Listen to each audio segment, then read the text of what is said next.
الفائزين برضا الله أما بعد.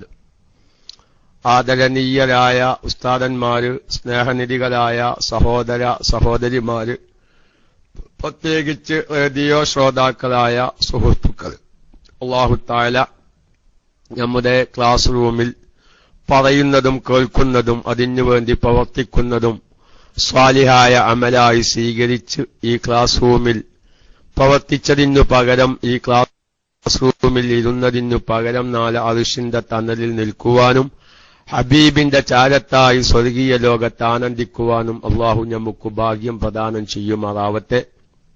ഇന്ന് മൗലിദ് അല്പസമയം നേരത്തെ കഴിഞ്ഞു എന്നാണ് തോന്നുന്നത്.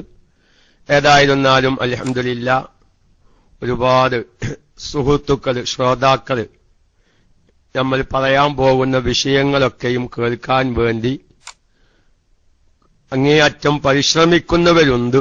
ഇന്നലെ നമ്മൾ അല്പസമയം സാധാരണ ഞായറാഴ്ച ദിവസങ്ങളിൽ ഒരു അവധി, ഒരു അവധി അത്യാവശ്യമാണ് എന്ന നിലക്ക് ഞായറാഴ്ച പൊതുവിൽ സാധുവായ എന്റെ ക്ലാസ് അവധിയാണ്. വേറൊരു സ്ഥലത്ത് പോയി വീട്ടിൽ തിരിച്ചെത്തി ക്ലാസ് റൂമിൽ കയറിയപ്പോ മറ്റു ഉസ്താദന്മാര് ക്ലാസ്സിൽ ലൈവായി കൊണ്ടുപോകാൻ ഇല്ല എന്നറിഞ്ഞപ്പോ സ്വാഭാവികമായും മൈക്ക് എടുത്തു. നമ്മൾ ചില മയ്യത്ത് സംസ്കരണവുമായി ബന്ധപ്പെട്ട അല്പം ചില കാര്യങ്ങൾ ഉണർത്തുകയുണ്ടായി. അത് കേട്ടപ്പോ ചിലവര്, ഒന്ന് രണ്ട് സുഹൃത്തുക്കൾ വിളിച്ചു, ഇന്ന് ക്ലാസ് ഉണ്ടാകൂല എന്ന് വിചാരിച്ച് ഞങ്ങൾ ശ്രദ്ധിച്ചില്ല എന്നൊക്കെയും പറഞ്ഞു. അതുപോലെ തന്നെ ചില സഹോദരിമാര് PM അയച്ചിരുന്നു, ഈ ചൊവ്വാഴ്ചകളത്തെ ക്ലാസ്, സ്ത്രീകൾക്കുള്ള ക്ലാസ് ഒന്ന് മാറ്റിവെച്ചാൽ ഉപകാരമായിരുന്നു എന്ന്.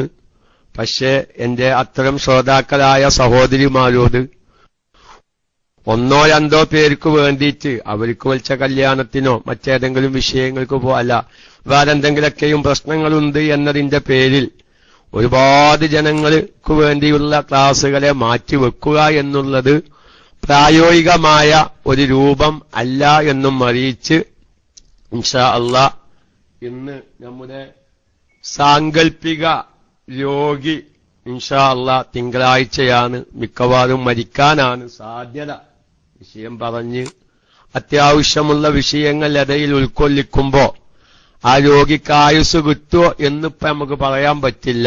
ഏതായിരുന്നാലും 11 മണിയാകുമ്പോഴേക്ക് ക്ലാസ് അവസാനിപ്പിക്കണം. കാരണം നമ്മുടെ റാഫി അമാൻ ഉസ്താദിന്റെ ക്ലാസിന്റെ ടൈമാണ്. അദ്ദേഹം എത്തിയില്ലെങ്കിൽ ഇൻഷാ അല്ലാഹ് നമുക്ക് അതിനനുസരിച്ച് തുടരാം. ഏതായിരുന്നാലും എന്റെ പ്രിയപ്പെട്ട സാധാരണക്കാര് ആമുഖമായി ഒന്ന് രണ്ട് കാര്യങ്ങൾ നമ്മുടെ ആത്മീയത കൂടി വളർത്തിയെടുക്കാൻ, ആത്മീയ ബോധം, നമ്മുടെ മാനസികമായ ശുദ്ധി ഒന്നുകൂടി വികസിപ്പിച്ചെടുക്കാൻ, ഒന്നുകൂടി അത് അധികരിപ്പിക്കാൻ പറ്റാകുന്ന ഒരു വിഷയമാണല്ലോ മയ്യത്തു പരിപാലനം. ഇപ്പോ അല്പം മുന്നേ എന്റെ വീട്ടിൽ ഒരാൾ വന്ന്, സാധുവായ ഞാൻ പ്ലാനൊക്കെ വരഞ്ഞു കൊടുത്ത ഒരു വീടാണ്. അപ്പൊ ആ വീടിന്റേതായ നിലംപണിയുമായി ബന്ധപ്പെട്ടൊരു വിഷയം ചർച്ച ചെയ്യാൻ വന്നപ്പോ സാധുവായ ഞാന് വളരെയധികം ആലോചിച്ചു. വീട് പണിയുടെ, ആ വീടിന്റെ നിലംപണിയുടെ അവസ്ഥ വിശദീകരിക്കുന്നത് കേട്ടപ്പോ അതൊക്കെ ഞാൻ ചിന്തിക്കാൻ വേണ്ടി പറയുകയാണ്. അത് മാർബിളൈറ്റ് എടുക്കണോ, മാർബിൾ എടുക്കണോ, ഗ്രാനൈറ്റ് ആവണോ എന്നൊക്കെ ഇങ്ങനെ ചർച്ച ചെയ്തപ്പോ ആ സഹോദരൻ അതിന്റെ എല്ലാ വശങ്ങളും ഇങ്ങനെ വിശദീകരിച്ചു. അത് പല ഐറ്റംസും ഉണ്ട്. ബാംഗ്ലൂരിൽ പോയി നമ്മൾ തന്നെ നേരിട്ടെടുത്താലേ എന്താവുകയുള്ളൂ, ഒരേ കളറ്, ഒരേ ഡിസൈൻ കിട്ടുകയുള്ളൂ. ഏജൻസികളെ ഏൽപ്പിച്ചു കഴിഞ്ഞാൽ സ്വാഭാവികമായും എന്തെങ്കിലൊക്കെ തകരാറ് സംഭവിക്കും. ഞാൻ പറയുന്നത്, നമ്മളൊക്കെയും എല്ലാ സമയത്തും നമ്മുടെ ഭൗതികമായ ശരീരം, നമ്മുടെ ഭൗതികമായ വീട്, അതിലേക്ക് മാത്രമാണ് നമ്മളുടെ ശ്രദ്ധ ഭൂരിപക്ഷവും ഉള്ളത്. അതുകൊണ്ട് ആമുഖമായി ഈ വിഷയത്തിനോടൊക്കെ താല്പര്യമുണ്ടാവാൻ ഇത്തരം ക്ലാസുകളിലൂടെ നമ്മുടെ ചിന്തകളൊക്കെയും ഒന്നുകൂടി മെച്ചപ്പെടുത്തിയെടുക്കാൻ വേണ്ടി ആമുഖമായി ഒരു 5 മിനിറ്റ് ഞാൻ ചിലവഴിക്കുകയാണ്. മഹാനായ അല്ലാമ ഷിബിലി റളിയല്ലാഹു തആല അൻഹു വലിയ മഹാനാണ്, വലിയ സൂഫിയാണ്. ഒറ്റ മിനിറ്റ് തരൂ, നിൽക്കാത്ത കോള് വന്നുകൊണ്ടിരിക്കാൻ. എന്തെങ്കിലും അർജന്റ് ഉണ്ടോ അറിയില്ല. നിൽക്കാതെ ഫോൺ വരുമ്പോ എന്തെങ്കിലും അർജന്റ് ഉണ്ട് നമ്മൾ വിചാരിക്കുമല്ലോ. ഏതായാലും മുക്കം ഭാഗത്തുള്ള ഒരു റേഡിയോ ശ്രോതാവാണ്. ഞാൻ എപ്പോഴും ക്ലാസ് കേൾക്കുന്ന ഒരാളാണ്. എന്റെ വല്യമ്മന്ന് രാവിലെ മരിച്ചു എന്ന് പറഞ്ഞാണ് അദ്ദേഹം വിളിക്കുന്നത്. അല്ലാഹു തആല സഹോദരിയുടെ എല്ലാവിധ ദോഷങ്ങളും വിട്ടുപുറത്ത് മാഫാക്കി ഖബർ ജീവിതം സന്തോഷത്തിലാക്കി നാളെ കുടുംബമിത്രാദികളോടൊപ്പം സ്വർഗീയ ലോകത്ത് ആനന്ദിക്കാനുള്ള ഭാഗ്യം അള്ളാഹു പ്രദാനം ചെയ്യുമാറാവട്ടെ. മരിയുമ്മ എന്നാണ് പേര്. മുക്കം സ്വദേശിയാണെന്ന് പറഞ്ഞു. മയ്യത്ത് നിസ്കാരത്തില് പേര് ചേർക്കാൻ ആരും മറക്കരുത്. ഇടയിൽ ഫോൺ വരുമ്പോ ചിലവർ നിൽക്കാതിരിക്കുമ്പോ എന്തോന്ന് വിചാരിക്കും. എനിക്ക് ഈ റേഡിയോ ശ്രോതാക്കളോട് പ്രത്യേക ഒരു സ്നേഹമാണ്. കാരണം എന്താണെന്ന് വെച്ചാൽ അവര് എപ്പോഴും അവരുടെ വാഹനത്തിലും അവരുടെ കഥകളിലൊക്കെയും ഹെഡ്സെറ്റ് വെച്ച് ഉപയോഗിച്ച് നമ്മുടെ ക്ലാസ് റൂം എപ്പോഴും കേൾക്കുന്നവർ കൂടുതലും റേഡിയോ ശ്രോതാക്കളാകുമ്പോ അവർക്ക് അവരുടെ കുടുംബത്തിൽ ഒരു മരിപ്പ് സംഭവിക്കുമ്പോ അല്ലെങ്കിൽ ഒരു വിഷമം വരുമ്പോ അവരിപ്പോ ക്ലാസ്സിലാണെന്ന് ഒരു ശ്രദ്ധിക്കൂല. ഇപ്പൊ ആ ഒരു വിഷയം പറഞ്ഞ് ദ്വാരിപ്പിക്കാനൊരു അവസരം കിട്ടുമെന്ന സന്തോഷത്തിൽ വിളിക്കുകയാണ്. ആ ഒരു ആഗ്രഹം കൊണ്ട്. അതുകൊണ്ട് നമ്മുടെ ശ്രോതാക്കൾ ക്ഷമിക്കണം. റേഡിയോ ശ്രോതാക്കളാണ് നമ്മുടെ ഏറ്റവും വലിയ സമ്പത്ത്. കാരണം അവർ ഒരു ക്ലാസും ഒഴിവാവാതെ എല്ലാ സമയത്തും കേൾക്കുന്നവരാണ്. ഏതായിരുന്നാലും ഞാൻ പറഞ്ഞുകൊണ്ട് വരുന്നത്, നമ്മളൊക്കെ ഈ അല്ലാമ ഷിബിലി റളിയല്ലാഹു തആല അൻഹുവിനെ പറ്റി നമുക്കൊക്കെ അറിയാം. ആ മഹാനുഭാവൻ പറയാണ്, ഞാൻ 400 ഉസ്താദന്മാരിൽ നിന്ന് 4000 ഹദീസ് പഠിച്ചു. ശ്രദ്ധിക്കണം, ഞാൻ 400 ഉസ്താദന്മാരിൽ നിന്ന് 4000 ഹദീസ് ഞാൻ പഠിച്ചു. ആ 4000 ഹദീസിൽ നിന്നും എല്ലാം ഞാൻ ഒഴിവാക്കി. ഒരു ഹദീസ് കൊണ്ട് മാത്രം ഞാൻ അമൽ ചെയ്തു. ഈ വിഷയവുമായി, ഈ വിഷയത്തിന്റെ ഗൗരവം, നമുക്ക് വരാൻ പോകുന്ന ഒരു രംഗമാണ് നമ്മളൊരു ഫിഖ്ഹിയായ ക്ലാസ്സായി എടുക്കുന്നത്. അപ്പൊ ആ വിഷയത്തിന്റെ ഗൗരവം എല്ലാവരും ശ്രദ്ധിച്ച്, ഇന്നല്ലെങ്കിൽ നാളെ എന്നെ അഭിമുഖീകരിക്കുന്ന ഒരു വിഷയമാണ് ഈ ചർച്ച ചെയ്യുന്നത്. ഇതിൽ നിന്ന് ഞാൻ ജനിച്ചുപോയി. ഇനി എനിക്ക് ഒഴിവാവാൻ യാതൊരു മാർഗവും ഒരു സംവിധാനവും എല്ലാ നിലക്കും വളർന്നു വലുതായ ഈ യുഗത്തിൽ എനിക്ക് ഈ ഒരു രംഗം അഭിമുഖീകരിക്കാതിരിക്കാൻ യാതൊരു മാർഗവും ഇല്ല എന്ന് നമ്മൾ ചിന്തിക്കാൻ വേണ്ടി പറയുന്നു.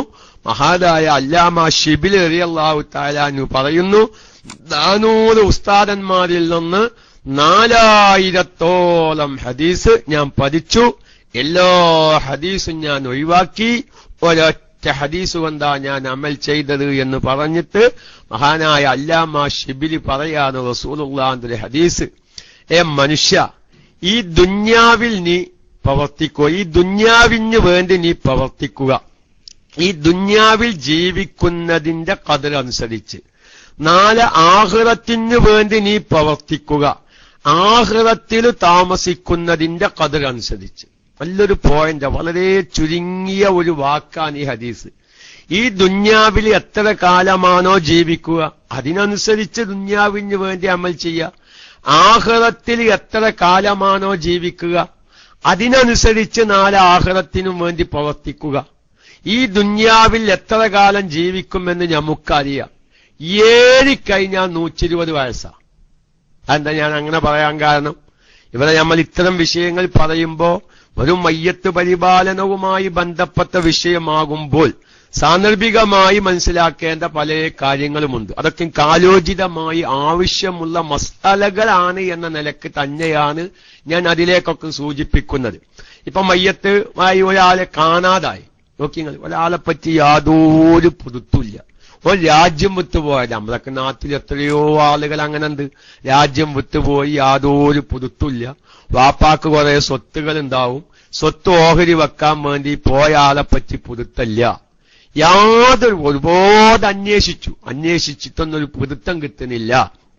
എങ്കിൽ അയാളുടെ ഭാര്യയെ എന്തു ചെയ്യണം, അയാളെ മക്കളായി കല്യാണം കഴിച്ചു കൊടുക്കണം, അയാളെ സ്വത്ത് എന്ത് ചെയ്യണം ഫിഖിന്റെ കിതാബുകളിൽ ചർച്ച ചെയ്യുന്നിടത്ത് അവിടെ പറയുന്ന മസ്അല എന്താ?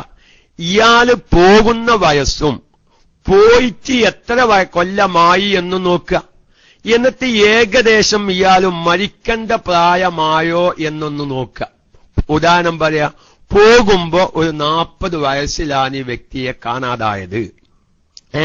എന്നിട്ടോ അല്ല, പോകുമ്പോ 40 വയസ്സാണ്.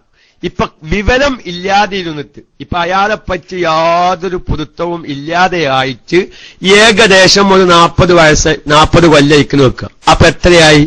ഏകദേശം അയാൾക്കിപ്പോ ഒരു 80 വയസ്സായിട്ടുണ്ടാവും. അയാൾ ജീവിച്ചിരിക്കുന്നുവെങ്കിൽ അയാൾക്കൊരു 80 വയസ്സായതായി നമുക്ക് പരിഗണിക്കാം. എങ്കിൽ അയാൾ മരിക്കേണ്ട പ്രായമായി എന്ന് കണക്കാക്കി ഖാളി അയാൾ മരിച്ചതായി പ്രഖ്യാപിക്കണം എന്നാണ്. എങ്ങനെ സാധാരണ അസ്രായീൽ അലൈഹിസ്സലാമാണ് റൂഹിനെ പിടിക്കുക. ഫിഖിന്റെ കിതാബിൽ ഉസ്താദുമാരൊക്കെ കിതാബ് ഓതി തരുമ്പോ പറഞ്ഞൊരു തമാശയാണത്. അസ്രായീൽ റൂഹിനെ പിടിക്കാതെ ഖാളി റൂഹിനെ പിടിക്കുന്ന ഒരു മസലയാണത്. ഖാളി സംഗതി അയാൾ ജീവിച്ചിരിക്കുന്ന ലോകത്തിന്റെ എവിടെങ്കിലും ഭാഗത്ത് ജീവിച്ചിരിക്കുന്നുണ്ടാവും. പക്ഷേ അയാൾ മരിച്ചതായി ഖാളി പ്രഖ്യാപിക്കാൻ ഖാളി പ്രഖ്യാപിച്ചു അയാൾ മരിച്ചിരിക്കുന്നു. അന്വേഷണം പെട്ടെന്നത് പ്രഖ്യാപിക്കല്ല. അയാൾ പോയ കൊല്ലം പോകുമ്പോഴുള്ള വയസ്സും ഇപ്പോൾ പോയിട്ട് ഇത്ര കൊല്ലമായി, എന്നിട്ട് അയാളെ അവസ്ഥയും അന്വേഷണക്കും കഴിഞ്ഞു ഖാളി അയാൾ മരിച്ചതായി ഖാളി പ്രഖ്യാപിച്ചു. അപ്പൊ പിന്നെ അയാളെ ഭാര്യ അപ്പൊ എന്തുവാണം? ഇദ്ദക്കിരിക്കണം. ആ ഇദ്ദയുടെ കാലാവധി കഴിഞ്ഞാൽ ഭാര്യക്ക് വേറെ ആളെ കല്യാണം കഴിക്കാം, അയാളെ സ്വത്ത് ഓഹരി വെക്കാം, അയാളെ മക്കളെ പിന്നെ കെട്ടിക്കണ്ടോർക്ക് കെട്ടിക്കാം. അങ്ങനെയൊക്കെയാണ് മസ്തല. കാരണം വാപ്പ ജീവിച്ചിരിക്കുമ്പോ വാപ്പാനെ പറ്റി പുതുത്തല്ലായിരിക്കുമ്പോ പിന്നെ വല്യാപ്പാക്കല്ല അവകാശം വരിക. ചിലപ്പം ഖാളിയിലേക്കാണ് വിലായത്ത് നീങ്ങുക. പക്ഷെ ഇവിടെ ഇയാൾ മരിച്ചിക്കണ്. വാസ്തവത്തിൽ ഇയാൾ ബോംബെയിലോ അജ്മീറിലോ നാഗൂരിലോ ഏതെങ്കിലും മൂലയിൽ ചിലപ്പം എവിടെങ്കിലും ജീവിച്ചിരിപ്പുണ്ടാവും. പക്ഷെ ഇയാളെ പോയ കൊല്ലവും കാണാതായ കൊല്ലവും കൂട്ടുമ്പോ ഏകദേശം ഇയാൾ മരിക്കേണ്ട പ്രായമായിരിക്കുന്നു. അയാൾ മരിച്ചതായി പ്രഖ്യാപിക്കും. അവിടെ ഫുഖഹാക്കളുടെ ഇടയിൽ പിന്നീട് തിരിച്ചു വന്നാലോ വരുമ്പോ വിവരം അറിയിക്കട്ടോ. അപ്പൊ അതിന് മസലുണ്ടാവും. ഇപ്പൊ ഞാൻ അതിലേക്ക് കിടക്കുന്നില്ല. മുസ്തഫ അലൂരിനോട് പ്രത്യേകം അറിയിക്കുന്നു. അങ്ങനെ ആരെങ്കിലും ഖാളി മരിപ്പിച്ചതിന്റെ ശേഷം തിരിച്ചു വന്ന വിവരം കിട്ടുകയാണെങ്കിൽ ഇൻഷാ അല്ലാഹ് ഫുഖഹാക്കൾ അവിടെ ഇടപെടുന്നതാണ് എന്ന് ഞാന് ഇപ്പൊ നമ്മുടെ ആയുസ്സാണ് ഇപ്പൊ പറയുന്നത്. ചോദ്യമാണ്, അയാൾ തിരിച്ചു വന്നാ പിന്നെന്താ കാറ്റാണ് ഇരിക്കട്ടെ. പക്ഷെ അവിടെ ഫുഖഹാക്കൾ ചർച്ച ചെയ്യുന്നു എത്രയാണ് ഈ ജീവിതകാലം എന്ന്. ഒരാളെ കാണാതായാൽ അയാൾ മരിച്ചതായി പ്രഖ്യാപിക്കണമെങ്കിൽ എത്ര വയസ്സാണ്, എത്ര കൊല്ലമാണ് കണക്കാക്കേണ്ടത്? 80 എന്ന് പറഞ്ഞവരുണ്ട്,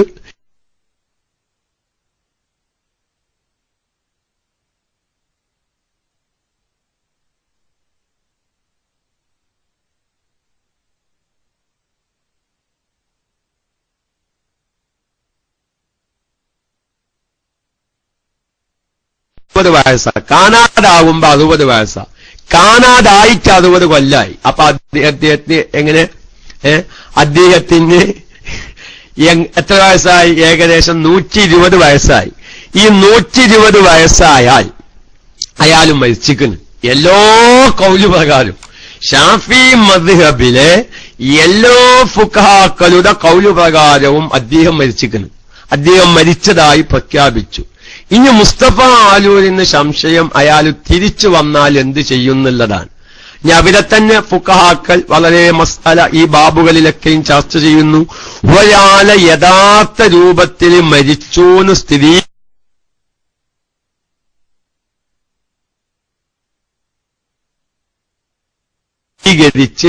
അദ്ദേഹം ഹഖീഖിയായ മരണം അയാൾക്ക് സംഭവിച്ചതിനു ശേഷം അയാൾ എന്തു ചെയ്തു? രണ്ടാമത് ജീവിച്ചാൽ എന്താണ് അയാളുടെ വിധി? അയാളെ സ്വത്ത് ഓഹരി വെച്ചിരിക്കുന്നു, ഭാര്യയെ വേറെ ആൾ കല്യാണം കഴിച്ചിരിക്കുന്നു, അയാളെ മക്കളെ വേറെ ആൾക്കാർ വിവാഹം ചെയ്തു കൊടുത്തിരിക്കുന്നു. ഇതിനു ശേഷം ഒരാള് രണ്ടാമത് ജീവിച്ചാൽ, നോക്കിങ്ങള്, ജീവിച്ചാൽ അയാളുടെ ഭാര്യ ഇനി ഇയാൾക്ക് ഭാര്യയായി കിട്ടുമോ? ഇയാളെ സ്വത്ത് ഇയാൾക്ക് തിരിച്ചു കൊടുക്കണോ? ഇയാളെ പെൺമക്കളെ വിവാഹം ചെയ്തു കൊടുത്തത് ശരിയാണോ? ഇനി അയാൾ രണ്ടാമത്തെ മരിക്കാണെങ്കിൽ ഇനിയൊന്ന് കുലിപ്പിക്കണോ, കഫൻ ചെയ്യണോ? നോക്കിങ്ങള്, സുബ്ഹാനല്ലാഹ്, നമ്മുടെ ഫുഖഹാക്കള്. മുസ്തഫാലൂര് പറയുന്നു അങ്ങനെ സംഭവിച്ചിട്ടുണ്ട് എന്ന്. സംഭവിക്കും എന്ന് ഫുഖഹാക്കൾ അറിഞ്ഞതുകൊണ്ട് തന്നെ മഹാനായ ഇബ്നു ഹജറുൽ ഹൈതമി റളിയല്ലാഹു തആല അൻഹുവിനെ പോലത്തെ പണ്ഡിതന്മാർ അവരുടെ ഫിഖ്ഹിന്റെ ഗ്രന്ഥങ്ങളിലൊക്കെയും ഇൻഷാ അല്ലാഹ് അത് പറയുന്നുണ്ട്. ഏതായാലും മരിക്കാത്തത് കൊണ്ട് നമുക്ക് മരിച്ചതിനു ശേഷം പറയാം. അതുകൊണ്ട് എന്റെ ശ്രോതാക്കള് ഇതൊരു ഒരു അറിവായി നിങ്ങൾ അത് വെക്കണം. നിങ്ങളുടെ നാടുകളിലൊക്കെയും അങ്ങനെ ഒരാളെ പറ്റി കാണാതായി. ചിലപ്പോ നമ്മളെ നാട്ടിലൊക്കെ ഉണ്ട്, ഇഷ്ടം പോലുണ്ട്, ഇഷ്ടംപോലെ ആളുകളുണ്ട്, എത്രയെ കാണാതായി. പിന്നെ അതിനെ പറ്റിയൊരു പൂത്തല്ലേ ഓ മരിച്ചിട്ടുണ്ടാവുന്ന നിങ്ങാണ്ട് സ്വത്ത് ഒഴിവെക്കലും, അതുപോലെ തന്നെ ഭാര്യന്മാരെ വേറെ ആൾക്കാർക്ക് കല്യാണം കഴിക്കലും, അതുപോലെ തന്നെ ഭാര്യന്മാര് പത്രങ്ങളിൽ പരസ്യം കൊടുത്തുങ്ങാണ്ട് ഫസ്ഖ് പരസ്യം കൊടുത്തുകൊണ്ട് വേറെ വിവാഹിതയാവലും ഒക്കെയും ഒരുപാട് സംഭവങ്ങൾ ഇത്തരം മസാലകളൊന്നും അറിയാതെ പല സാധാരണക്കാരും ചെയ്തു വരുന്നുണ്ട്. പക്ഷേ ഇതിലൊക്കെയും ഫുഖഹാക്കൾ ഇടപെട്ടിട്ടുണ്ട് എന്ന് മാത്രമാണ് ഞാൻ ഈ സമയത്ത് അറിയിക്കുന്നത്. അപ്പൊ അതുകൊണ്ട് ഞാൻ പറയുന്നത്, എല്ലാ ഫുഖഹാക്കളുടെയും കൗല് പ്രകാരം ഒരാളെ പറ്റി കാണാതായാൽ അയാളെ കാലി മരിപ്പിക്കേണ്ട പ്രായം ലാസ്റ്റ് അഭിപ്രായം പറയുന്നത് 120 വയസ്സാണ്. പക്ഷെ 120 വയസ്സിൽ ആവുമ്പോഴാണ് ഈ കാണാതായ ആള് മരിച്ചു എന്ന് കാലി പ്രഖ്യാപിക്കേണ്ടത് എന്ന് ഷാഫി മദ്ഹബിലെ പ്രബലമായ അഭിപ്രായം അല്ല എന്നും സാന്ദർഭികമായി അറിയിക്കുന്നു. ചുരുക്കി പറഞ്ഞാൽ എല്ലാ അഭിപ്രായ പ്രകാരവും 120 വയസ്സാണ് അല്ലേ. ആ 120 വയസ്സിനേക്കാൾ എത്രയോ കാലം, അറ്റമില്ലാത്ത കാലമാണ് നമ്മൾ ആഖിറത്തിൽ താമസിക്കേണ്ടത്. ഇത്ര കാലമാണ് ആഖിറത്തിൽ താമസിക്കേണ്ടത് എന്നൊരാൾക്ക് പറയാൻ പറ്റുമോ? ഇല്ല. മഹാനായ ഗസാലി ഇമാമിനെ പോലോത്തവരൊക്കെയും അതിന് ഉദാഹരണം പറഞ്ഞതെന്താ? ഒരു ചെറിയ ഉദാഹരണം. ആഖിറത്തിൽ എത്ര കാലം നമ്മൾ താമസിക്കണം എന്നത് നമുക്കൊരു ചെറിയ നിലക്ക് മനസ്സിലാകാൻ മഹാനായ ഗസാലി ഇമാമിനെ പോലോത്തവർ പറഞ്ഞ ഒരു ചെറിയ ഉദാഹരണം കാണാം. ഈ പ്രപഞ്ചം, ആകാശവും 7 ഭൂമിയും അർശും കുർശും ലോകവും, ഈ പ്രപഞ്ചം ആകമാനം മാസിവൽ ബാരി, അല്ലാഹു തആല ഒഴികെയുള്ള വസ്തുവിനാണല്ലോ പ്രപഞ്ചം ആലം എന്ന് പറയുന്നത്. ഈ ആലം മുഴുക്കയും കടുകുമണി നിറക്കുക എത്രയുണ്ടാവും? ഒരു ചാക്കിലെ കടുകുമണി എണ്ണി കണക്കാക്കാൻ നമുക്ക് സാധിക്കുമോ? ഒരു കൈ, തന്റെ 2 കൈയും കൂട്ടിപ്പിടിച്ച് അതിലുള്ള കടുകുമണി എത്രയാണെന്ന് എണ്ണിക്കണക്കാക്കാൻ സാധിക്കുമോ? എങ്കിൽ ഈ പ്രപഞ്ചം ആകമാനം കടുക് നിറച്ച് ഈ കടുകിൽ നിന്ന് ഒരു കടുക് മണിയെ എടുത്തു പുറത്തേക്ക് വെക്കുന്നു. ഇത് സാങ്കല്പികമാണ്. എന്നിട്ട് 1000 കൊല്ലം കഴിഞ്ഞിട്ടാണ് 2ാമത്തെ കടുക് മണി എടുത്ത് പുറത്തേക്ക് വെക്കുന്നത്. അങ്ങനെ ഈ പ്രപഞ്ചം ആകെ നിറച്ച കടുക് മണികൾ എടുത്തു ഒഴിവാക്കാൻ എത്ര കാലം പിടിക്കുമോ അതിനേക്കാൾ എത്രയോ ദീർഘകാലം ആഖിറത്തിൽ താമസിക്കേണ്ട നമ്മൾ, പ്രിയപ്പെട്ട എന്റെ സ്വന്തം ശരീരത്തോടും എന്റെ ശ്രോതാക്കൾ എല്ലാവരോടും ചോദിക്കുന്നു, ഒരു ദിവസം ഈ ആഖിറത്തിലേക്ക് വേണ്ടി എന്തൊരു അമലാണ് കാര്യമായി നമ്മൾ ചെയ്യുന്നത്? നമ്മളുടെ ജീവിതത്തിൽ 95% സമയവും നമ്മുടെ ശരീരത്തിന്റെ ഭംഗിക്ക് വേണ്ടി, നമ്മുടെ വീടിന്റെ ഭംഗിക്ക് വേണ്ടി, നമ്മുടെ മറ്റു വിഷയങ്ങളുടെ ഭംഗിക്ക് വേണ്ടിയിട്ടാണ് ചിലവഴിക്കുന്നത്. അതുകൊണ്ട് എന്റെ പ്രിയപ്പെട്ട ശ്രോതാക്കളെ, മഹാനായ നബി സല്ലല്ലാഹു അലൈഹി വസല്ലമ തങ്ങളുടെ ഹദീസിന്റെ അടിസ്ഥാനത്തിൽ ഗസാലി ഇമാമിനെ പോലോത്തവരൊക്കെയും വിശദീകരിക്കുന്നുണ്ട്. ഒരു മനുഷ്യനെ കുളിപ്പിച്ച് കഫൻ ചെയ്ത് അവന്റെ മയ്യത്ത് ജനാസയിലേക്ക് വെച്ച്, അവന്റെ മയ്യത്ത് കട്ടിലിലേക്ക് വെച്ച് അവന്റെ ഉമ്മരപ്പതി ഇറങ്ങുകയാണ് പള്ളിയിലേക്ക് അവന്റെ ജനാസയുമായി അവന്റെ വീടിന്റെ ഉമ്മരപ്പതി ഇറങ്ങുന്നിടം മുതൽ ഖബറിലേക്ക് എത്തുന്നതിന് മുമ്പ് 40 ചോദ്യം അല്ലാഹു തആലാന്റെ ഭാഗത്ത് നിന്നുണ്ടാകുന്നതാണ്. മുങ്കർ നക്കീറിന്റെ ചോദ്യം ഖബറിൽ അടക്കം വേറെ. ഒരു മനുഷ്യന്റെ ജനാസ, അവന്റെ മയ്യത്ത്, ആ മയ്യത്ത് കട്ടിലിലേക്ക് വെച്ച് ഉമ്മരപ്പതിയിൽ നിന്ന് ലാ ഇലാഹ ഇല്ലല്ലാഹ് എന്ന കലിമ ചൊല്ലി അവന്റെ ജുമാഅത്ത് പള്ളിയിലേക്ക് പോയി ആ പള്ളിയിൽ വെച്ച് മയ്യത്ത് നിസ്കാരം നടത്തി അതോ ഖബറിലേക്ക് നീങ്ങുന്നതിനു മുമ്പ് 40 ചോദ്യം അള്ളാന്റെ ഭാഗത്ത് നിന്ന് നേരിട്ട് മയ്യത്തിനോട് ചോദിക്കുന്നുണ്ട് എന്നാണ്. അതിൽ നിന്ന് ഒന്നാമത്തെ ചോദ്യം ഗസാലി ഇമാമിനെ പോലോത്തവർ പറയുന്നത് ആ മയ്യത്തിനോട് അള്ള തന്നെ നേരിട്ട് ചോദിക്കുമത്രേ. മനുഷ്യ, നീ ദുന്യാവിൽ കുറെ കാലം ജനങ്ങളുടെ നോട്ടസ്ഥലം വൃത്തിയാക്കാൻ ഭംഗിയാക്കാൻ നീ ശ്രമിച്ചു.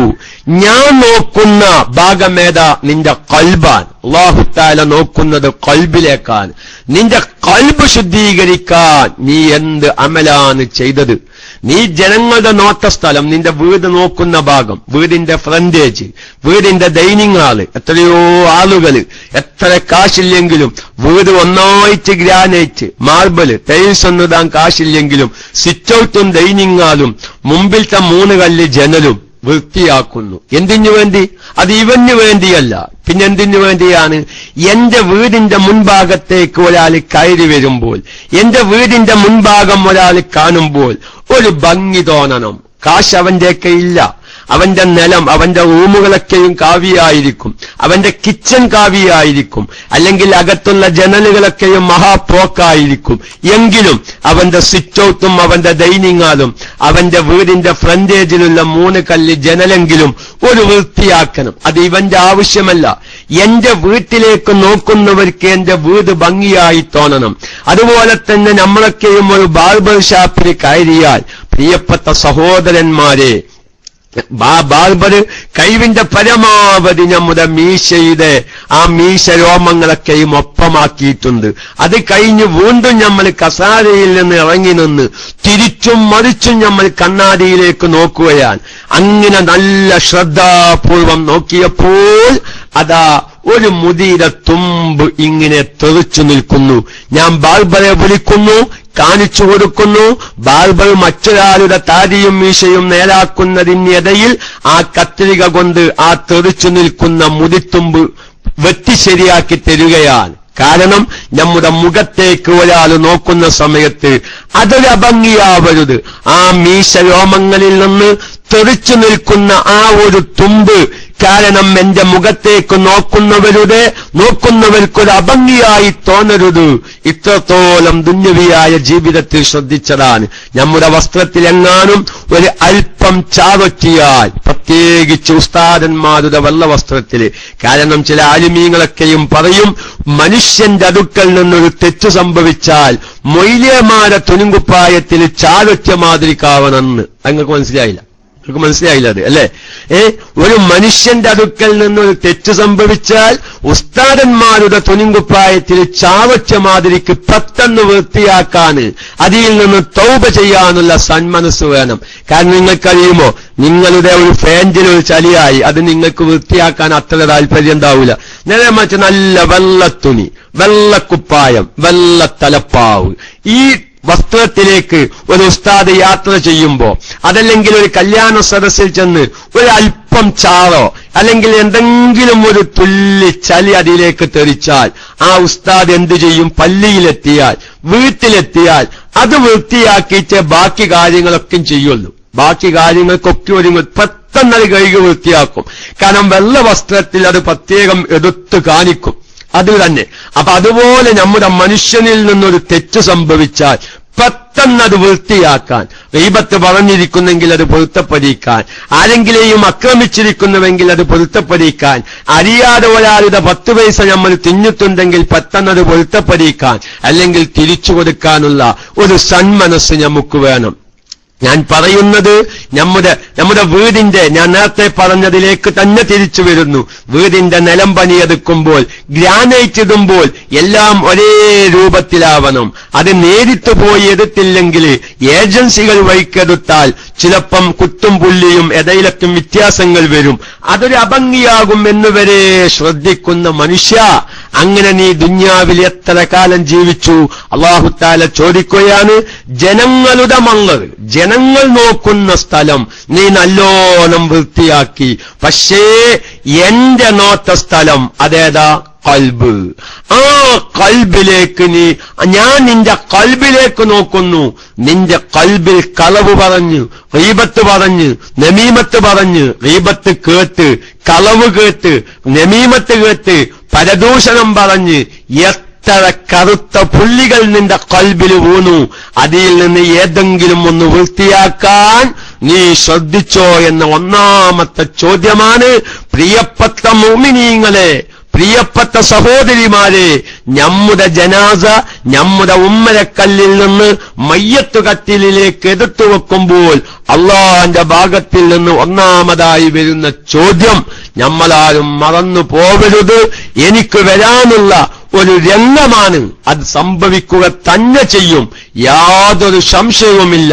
അതുകൊണ്ട് ഈ വിഷയം വളരെ ഗൗരവത്തിൽ മനസ്സിലാക്കി എന്റെ പ്രിയപ്പെട്ട മുഅ്മിനീങ്ങൾ, ആദ്യമായി എന്റെ സ്വശരീരത്തോടും എന്റെ ശബ്ദം ശ്രവിക്കുന്ന മുഴുവൻ ശ്രോതാക്കളോടും ഇത്തരം കാര്യങ്ങളിലൊക്കെയുമാണ് നമ്മുടെ ജീവിതത്തിൽ പ്രത്യേകം ശ്രദ്ധ ചൊലുത്തേണ്ടതെന്ന് പ്രത്യേകമായി ആമുഖമായി ഒന്ന് ഉണർത്തി നമുക്ക് മസ്അലപരമായ വിഷയത്തിലേക്ക് കടക്കാം.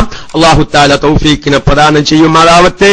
തിരുവമ്പാടി വലിയ വേജാരിലാണ്, ഇന്ന് കുളിപ്പിക്കുമോന്ന്. ഇന്ന് ചിലപ്പം കുളിപ്പിക്കാൻ തുടങ്ങിയേക്കാം, അല്ലെങ്കിൽ എത്തിയിടം വെച്ച് നിർത്തിയേക്കാം. ഏതായിരുന്നാലും എന്റെ പ്രിയപ്പെട്ട സഹോദരന്മാരും സഹോദരിമാരും, ഓരോ വിഷയങ്ങൾ പറയുമ്പോ അത് സംശയം തീർത്ത് ഞാൻ മുമ്പൊക്കെയും പറയും പോലെ, കാരണം മരിച്ച വീട്ടിൽ ചെന്നാൽ 100 രാജ്യത്തിൽ നിന്ന് ആളുകൾ വന്നിട്ടുണ്ടാവും. 6 നാട്ടിൽ നിന്ന് 100 അഭിപ്രായവുമായിട്ടാണ് ഒരു മയ്യത്ത് പരിപാലനവുമായി ഇന്ന് പല ഗ്രാമങ്ങളിലും ബന്ധപ്പെടുന്നത്. അപ്പൊ അതുകൊണ്ട് നമ്മുടെ കുടുംബത്തിൽ ഒരാൾ മരിച്ച്, അല്ലെങ്കിൽ നമുക്ക് ബന്ധപ്പെട്ട ഒരാൾ മരിച്ച് നമ്മൾ കുളിപ്പിക്കാൻ ഒരുങ്ങുമ്പോൾ, അല്ലെങ്കിൽ കഫൻ ചെയ്യാൻ ഒരുങ്ങുമ്പോൾ, മറ്റു കാര്യങ്ങളൊക്കെ ചെയ്യാൻ ഒരുങ്ങുമ്പോൾ ഓരോരുത്തരും മനസ്സിലാക്കി വെച്ചതാണ് സത്യമെന്ന് മനസ്സിലാക്കി അതാണ് അങ്ങനെയാണ് ചെയ്യേണ്ടതെന്ന് വാശി പിടിക്കുന്ന പല രംഗങ്ങളും ഒരു മയ്യത്ത് സംസ്കാരവുമായി ബന്ധപ്പെട്ട വീടുകളിൽ, സദസ്സുകളിൽ സംഭവിക്കാറുണ്ട്. ആ സമയത്തൊക്കെയും അതിന്റെ ഒരു ശരിയായ രൂപത്തിൽ ധൈര്യസമേതം നമുക്ക് മുന്നിട്ടിറങ്ങി ഒരു അഫ്ളലായ അക്മലായ സുന്നത്തായ രൂപത്തിൽ ഞാനുമായി ബന്ധപ്പെട്ട ഈ മയ്യത്തിനെ കൈകാര്യം ചെയ്യട്ടെ എന്ന മനക്കരുത്തും ധൈര്യവും നമുക്ക് ഈ വിഷയത്തിൽ വേണം. അതുകൊണ്ട് ഇൻഷാ അല്ലാഹ് കുളിപ്പിക്കൽ കഴിഞ്ഞതിനു ശേഷം നിങ്ങളുടെ നാടുകളിലൊക്കെയും പല രൂപത്തിലും അങ്ങനെയല്ല ഇങ്ങനെയാണ് എന്നൊക്കെയും അഭിപ്രായമുള്ളവരുണ്ടാകും. അവരൊക്കെയും അത് തിരുത്തണം. ഇനിയിട്ടും സംശയം തീരുന്നില്ലെങ്കിൽ അയക്കാൻ പറ്റിയവർക്ക് അങ്ങനെയോ, റേഡിയോ ശ്രോതാക്കൾക്ക് ഫോൺ വഴിക്കോ, മൈക്കെടുത്ത് ചോദിക്കാൻ പറ്റിയവർക്ക് മൈക്കെടുത്ത് ചോദിച്ചിട്ടോ സംശയങ്ങൾ തീർക്കാൻ നമുക്ക് അവസരമുണ്ട്. ഞാൻ എല്ലാ സമയത്തും പറയുന്നത് പോലെ നമ്മൾ വലിയ സമയം ഈ KMICക്ക് വേണ്ടി നമ്മൾ ചെലവഴിക്കുന്നുണ്ട്. വലിയ സംഖ്യ നമ്മൾ KMICക്ക് വേണ്ടി ചെലവഴിക്കുന്നുണ്ട്.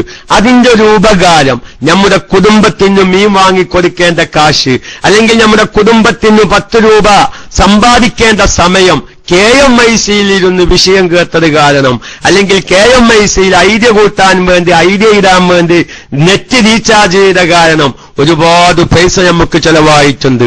ആ ചെലവാക്കിയതിനു പകരം നാളെ കുടുംബമിത്രാദികൾക്ക് ആഖിറത്തിലേക്ക് ഉപകരിക്കുന്നത് നേടിയെടുക്കാൻ അള്ളാഹു തൗഫീഖിനെ പ്രദാനം ചെയ്യുമാറാവട്ടെ എന്ന് പറഞ്ഞ് ഇന്നലെ യാദൃശികമായി നമ്മൾ ചില വിഷയങ്ങൾ പറഞ്ഞു. അത് കേൾക്കാത്ത പലവരുമുണ്ട്. ഒറ്റ വാക്കിൽ ഞാൻ പറയുന്നു, നമ്മൾ ഒരു മരണം ആസന്നമായ രോഗിയാണെങ്കിൽ ആ രോഗിക്ക് ലാ ഇലാഹ ഇല്ലല്ലാഹ് എന്ന കലിമ ചൊല്ലിക്കൊടുക്കണം. അവിടെ മുഹമ്മദ് റസൂലുള്ള സുന്നത്തില്ല. അത് മുമയ്യിസായ കുട്ടിയാണെങ്കിലും സുന്നത്താണ്. അതുപോലെ തന്നെ അനന്തരാവകാശികളും ശത്രുക്കളും അത് ചൊല്ലിക്കൊടുക്കാതിരിക്കാൻ ശ്രദ്ധിക്കുക. അതുപോലെ തന്നെ ഈ രോഗി തന്നെ ചൊല്ലിയാൽ ഇനി ആരും അത് ചൊല്ലിക്കൊടുക്കേണ്ട ആവശ്യമില്ല. ഇനി മറ്റൊരാൾ ചൊല്ലിക്കൊടുത്ത് ആ രോഗി ചൊല്ലിയാൽ ഇനി രണ്ടാമത്തെ ചൊല്ലിക്കൊടുക്കൽ സുന്നത്തില്ല. ചൊല്ലും എന്ന് പറഞ്ഞ് നിർബന്ധിക്കലും സുന്നത്തില്ല. അതുപോലെ തന്നെ ഈ രോഗി ഒരിക്കൽ സംസാരിച്ച് ചൊല്ലി വേറെന്തെങ്കിലും ഭൗതികമായ സംസാരങ്ങൾ സംസാരിച്ചാൽ വീണ്ടും അത് ചൊല്ലിക്കൊടുക്കൽ സുന്നത്താണ്. അതുപോലെ തന്നെ മരണമാസന്നമായ രോഗിയെ ഖിബിലയിലേക്ക് തിരിച്ച് കിടത്തണം. അവരൊരു ചെറിയ ചർച്ചയുണ്ട്. ഇൻഷാ അല്ലാഹ് മരിച്ചതിനു ശേഷം ആ മയ്യത്തിനെ കിടത്തുന്ന രൂപത്തിൽ ആ ചർച്ച നിങ്ങൾക്ക് പ്രതീക്ഷിക്കാം എന്ന് സാന്ദർഭികമായി ഉണർത്തുകയാണ്. ഖിബിലക്ക് മുന്നിട്ട് കിടത്തുക, അതുപോലെ തന്നെ സൂറത്തു യാസീൻ ഉറക്കനെയും സൂറത്തു റഅദ് പതിക്കനെയും ഓതുക. വെള്ളത്തിലേക്ക് ആവശ്യമുള്ളതായുള്ള അടയാളങ്ങൾ ആ രോഗിയിൽ നിന്ന് കണ്ടാൽ വെള്ളം കൊടുക്കൽ നിർബന്ധമാണ്. അടയാളം കണ്ടിട്ടില്ലെങ്കിൽ വെള്ളം കൊടുക്കൽ സുന്നത്താണ്.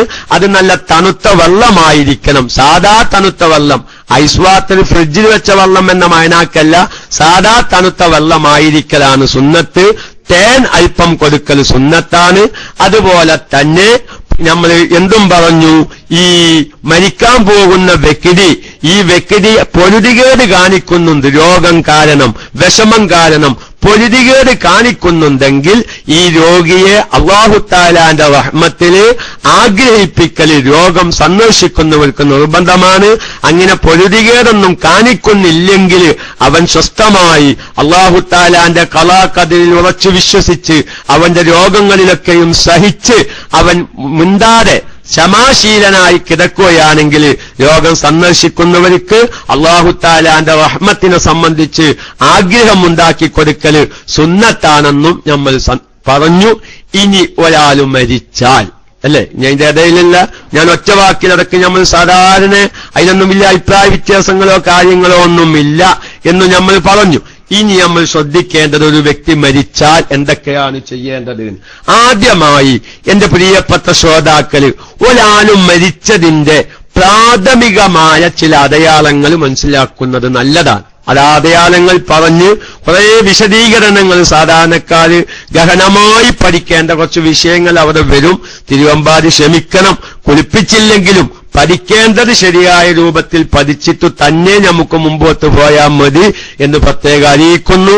അള്ളാഹു നമ്മളുമായി ബന്ധപ്പെട്ടവരെ കൈകാര്യം ചെയ്യാനുള്ള ഇൽമ് അള്ളാഹു നമുക്ക് പ്രദാനം ചെയ്യുമാറാവട്ടെ എന്ന് പറഞ്ഞ് പ്രാഥമികമായ ചില കാര്യങ്ങൾ അവിടെയും ഞാൻ ആദ്യമായ ഒരു കാര്യം ഉണർത്തുകയാണ്.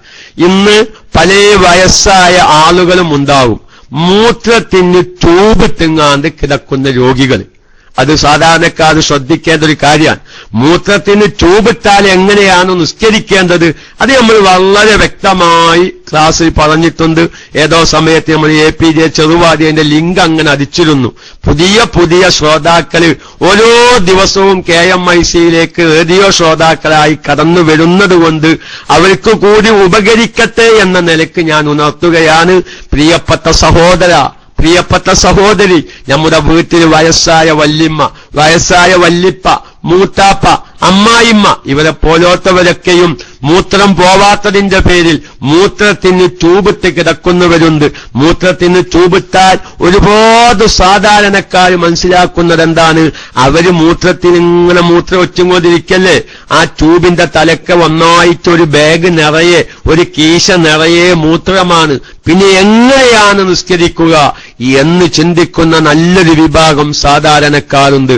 മൂത്രത്തിന് ട്യൂബിട്ടാൽ നിസ്കരിക്കേണ്ട രൂപം വിശദീകരിക്കുന്ന ലിങ്ക് നമ്മുടെ KMIC-യുടെ സൈറ്റിലുണ്ട്. പുതിയ ശ്രോതാക്കള് അത്തരം വിഷയങ്ങളൊക്കെയും കേട്ട് അവനവന്റെ കുടുംബത്തിലെ രോഗികൾക്ക് ഇസ്ലാമികമായ കടമകൾ നിറവേറ്റിക്കൊടുക്കണമെന്ന് സാന്ദർഭികമായി ഉണർത്തി. ഇങ്ങനെ മൂത്രത്തിന് ട്യൂബിട്ട രോഗികൾ മരിച്ചാൽ, അവിടെയാണ് ഇതിന്റെ ചർച്ച ഇപ്പോൾ വരുന്നത്, അത് പ്രത്യേകം ശ്രദ്ധിക്കണം. വിവരമില്ലാത്ത ആൾക്കാരെന്ത് ചെയ്യും, മൂത്രത്തിന് ട്യൂബിട്ട് വല്യമ്മ അങ്ങനെ അത് മരിച്ചിക്കാണ്, അല്ലെങ്കിൽ വല്യാപ്പ അങ്ങനെ അത് മരിച്ചു, ട്യൂബ് അകത്തും പകുതി പുറത്തുമാണ്. ചിലോല് വിവരമില്ലാതെ ഇങ്ങനെ വലിക്കും. അതാ നമ്മളെ APJ ചെറുവാടി, അബൂ റയ്യാൻ, മൂത്രത്തിന് ട്യൂബിട്ടവർ എങ്ങനെ നിസ്കരിക്കും? അത് വളരെ നമ്മൾ കാലോചിതമായി എല്ലാ സാധാരണക്കാരും മനസ്സിലാക്കി വെക്കേണ്ട ഒരു മസ്അല എന്ന നിലയ്ക്ക് ഞാൻ ഒന്നുകൂടി ഉണർത്തുകയാണ്. അപ്പൊ അതുകൊണ്ട് ഇവിടെ സാധാരണക്കാർ ശ്രദ്ധിക്കേണ്ട ഒരു കാര്യം, മൂത്രത്തിന് ട്യൂബിട്ട നിലക്ക് ഒരു രോഗി മരിച്ചാൽ പലവരും വിവരമില്ലായ്മക്കാരത് പിടിച്ചു വലിക്കും. വലിച്ചത് പോരൂലാന്നാണ് ഡോക്ടർമാർ പറയുന്നത്.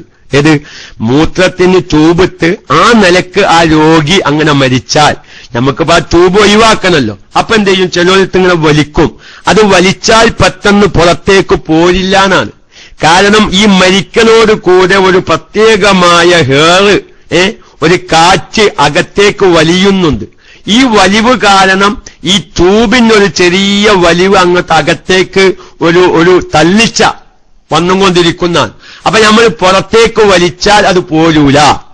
അതുകൊണ്ട് ചിലപ്പം രാത്രി സമയത്തൊക്കെയും അങ്ങനത്തെ രോഗികൾ മരിക്കുമ്പോ ചിലപ്പം ഡോക്ടർമാരെ വിളിച്ചാൽ കിട്ടൂല. നേരം വെളുക്കോലം ഒരു രോഗി ഒരു മയ്യത്ത് മൂത്രത്തിന് ചൂപിട്ട് കിടക്കേണ്ട ഒരു അവസ്ഥക്കും വരുമ്പോ നമുക്ക് തന്നെ വല്ലാത്തൊരു വിഷമമായി തോന്നും. അതുകൊണ്ട് സ്വീകാര്യയോഗ്യമായ ഒരു ഡോക്ടർ പറഞ്ഞു തന്ന ഒരു പ്രാഥമിക വിജ്ഞാനമാണ്. അത് കിതാബ് നോക്കിയാൽ കാണുകയില്ല. ഇനി അതിനെതിരായി വല്ല രോഗികളിൽ നിന്നും സ്വമേധയാ വലിച്ചപ്പോ പോനാല് അബൂറയ്യാൻ പറഞ്ഞത് പഴച്ചനും പറയേണ്ടത് എന്നോടൊരു രോഗി പറഞ്ഞൊരു വിഷയമാണ്. അപ്പൊ ഞാനൊരു മൂത്രത്തിന് ചൂപിട്ട ഒരു രോഗിയുടെ അടുക്കല് ഏകദേശം മദ്യം ആ ചൂബ് ഊരുന്നതിന് മുമ്പ് രക്ഷപ്പെടൂലാന്ന് ഉറപ്പായപ്പോ ഞാൻ ആ ഡോക്ടറോട് ചോദിച്ചു, ഡോക്ടറെ ഈ നിലക്കിപ്പോ ഈ രോഗി മരിച്ചപ്പോ എന്താ ചെയ്യുക? ഇത് ട്യൂബ് വലിച്ചാ പോരൂലേ? പെട്ടെന്ന് നിങ്ങളെപ്പോലത്തോലെ കിട്ടിക്കോന്നില്ലല്ലോ. അപ്പൊ അന്ന് പറഞ്ഞപ്പോ അദ്ദേഹം പറഞ്ഞു, ഈ മൂത്രത്തിന്റെ ട്യൂബിന് ഒരു ഇണച്ചുണ്ടാവും. ഈ നമ്മളെ ഈ ചവനെ എന്തായാലും പറയാം, നമുക്കൊരു ഇണച്ചുണ്ടാവും. ഈ ഇണച്ചത്തിന്റെ ഇങ്ങേ ഭാഗത്ത് വെച്ച്, ഇണച്ചം കഴിഞ്ഞിട്ടല്ല, ഇണച്ചെന്നാ ഞങ്ങൾക്ക് തിരിഞ്ഞാണാവും, അതായത് ഒരു കോണ് ഈ മൂത്രത്തിന്റെ ട്യൂബിനുണ്ടാവും. മനസ്സിലായിട്ടുണ്ടാവും എന്ന് വിശ്വസിക്കുന്നു. അതിന്റെ ഇങ്ങേപ്പുറത്ത് വെച്ചുകൊണ്ട് കത്രിക കൊണ്ട് മുറിക്കുക. അപ്പൊ അതിൽ തങ്ങി നിൽക്കുന്ന മൂത്രം ഏറെ എന്ത് ചെയ്യും? സ്വമേധയാ അങ്ങോട്ട് പുറത്തേക്ക് പോരും. പുറത്തേക്ക് പോന്നാൽ സുഖമായി ആ പൈപ്പ് വലിക്കാൻ പറ്റും. സുഖമായി ഈസിയായി ആ പൈപ്പ് ഇങ്ങോട്ട് പോരും. നേരെ മറിച്ച് ഇത് ചെയ്യാതെ വാപ്പ മരിച്ചു എന്ന് ഉറപ്പായി, അല്ലെങ്കിൽ വല്യാപ്പ മരിച്ചു എന്ന് ഉറപ്പാവുമ്പോഴേക്ക് ട്യൂബ് വലിക്കാൻ നിന്നാൽ അത് ഈ മയ്യത്തിന് അത് വളരെ വിഷമമാകും. കാരണം മയ്യത്തിന്റെ കെണുപ്പുകൾ മയമാക്കുന്നിടത്തൊക്കെയും ആ മയ്യത്തിനോട് ഏറ്റവും സ്നേഹമുള്ളവരാവണം കൈകാര്യം ചെയ്യേണ്ടത്. കാരണം മയ്യത്തിന്റെ വേദനിപ്പിക്കാതെ. അപ്പൊ ഇത്തരം കാര്യങ്ങളിലും നമ്മൾ ആ കാര്യം ശ്രദ്ധിക്കണം എന്ന് സാന്ദർഭികമായി ഉണർത്തി, പലപ്പോഴും സാധാരണക്കാർക്ക് അറിയാത്ത ഒരു ഡോക്ടർമാർ സംബന്ധമായ പ്രാഥമികമായ ഒരു വിജ്ഞാനമാണ് അത് എന്ന നിലയ്ക്ക് ഞാൻ ഉണർത്തുന്നു. അപ്പൊ മൂത്രത്തിന് ചൂപിട്ട നിലയ്ക്ക് രോഗികൾ മരിക്കുകയാണെങ്കിൽ പെട്ടെന്നൊരു വേജാരിൽ പിടിച്ച് വലിച്ചാൽ കിട്ടിക്കൊള്ളണമെന്നില്ല. അതിനൊരു പ്രത്യേകമായ ഒരു ഇണച്ചം, ഒരു രണ്ട് ഭാഗം കൂടിയ ഒരു ഭാഗം കാണാം. അതിന്റെ നേരെ ഇങ്ങേപ്പുറത്ത് വെച്ച് കത്രിക പോലോത്തത് കൊണ്ട് അത് മുറിച്ചാൽ സ്വമേധയാ സുഖമായി അത് പോരുന്നതാണ് എന്നറിയിക്കുകയാണ് സാന്ദർഭികമായിട്ട്. അപ്പൊ ഏതായിരുന്നാലും ഒരു രോഗി മരിച്ചാൽ അതിന്റെ ഒരു പ്രധാനപ്പെട്ട അടയാളമാണ് നമ്മുടെ കൃഷ്ണമണിയിലേക്ക് ജീവനുള്ള ഒരു വ്യക്തിയാണെന്ന് വെക്കുക. ജീവനുള്ള ഒരു വ്യക്തിയാണെങ്കിൽ ആ വ്യക്തിയുടെ കണ്ണിലേക്ക് നല്ല നിറമുള്ള ടോർച്ച് കൊണ്ട് നിങ്ങൾ ടോർച്ചടിക്കുക. നല്ല നിറമുള്ള വല്യാപ്പ ഹജ്ജിനോവിന കാലത്ത് എവറതിരെ 3 കട്ട വാങ്ങിത്തീന ടോർച്ചയെ തളിച്ചാലൊന്നും ഇത് നടക്കൂലത്തോ. തീരെ ചാർജില്ലാത്ത ടോർച്ചയെ ചളിച്ചു നോക്കി, അതല്ല നല്ല നമ്മളെ നാസറാജിലെ സ്ട്രോങ് ലൈറ്റ്, എന്താ ലൈറ്റ് ഇല്ലേ, അതിൽ പവർ ലൈറ്റുള്ള ഒരു ടോർച്ച് കൊണ്ട് നിങ്ങളൊരു രോഗിയുടെ ഒരു വ്യക്തിയുടെ കണ്ണിലേക്ക് അടിക്കുക. ആ ആത്മാവ് ഈ ശരീരത്തിൽ ജീവനുണ്ടെങ്കിൽ ആ കൃഷ്ണമണി ഇളകിയിരിക്കുന്നതാണ്. ഇതൊന്നും കിതാബിലുള്ള മസ്തലയല്ല. ഇതൊക്കെ ഇപ്പൊ ഈ പറയുന്നത് ഡോക്ടർമാരുടെ അടുക്കൽ നിന്ന് കിട്ടുന്ന വിവരമാണ്. അത് നമ്മളൊന്ന് ശ്രദ്ധിച്ചാൽ മതി. അതായത് ചില രാത്രി സമയത്തൊക്കെയും അല്ലെങ്കിൽ ഡോക്ടർമാര് മരിച്ചു എന്ന് പറഞ്ഞ് നമ്മൾ ഡോക്ടർമാരെ കൊണ്ടുവരുമ്പോ അവരുടെ കൈവശം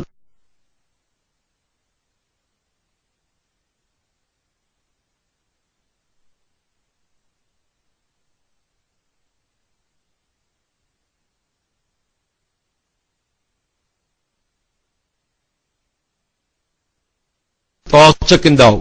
ഞാനായ കണ്ണിൽക്ക് തോറ്റത്തില്ലേ, ഈ ശരീരത്തിൽ ആത്മാവില്ലേ, ജീവനില്ലേ, ആ കൃഷ്ണമണി അളകുകയില്ല.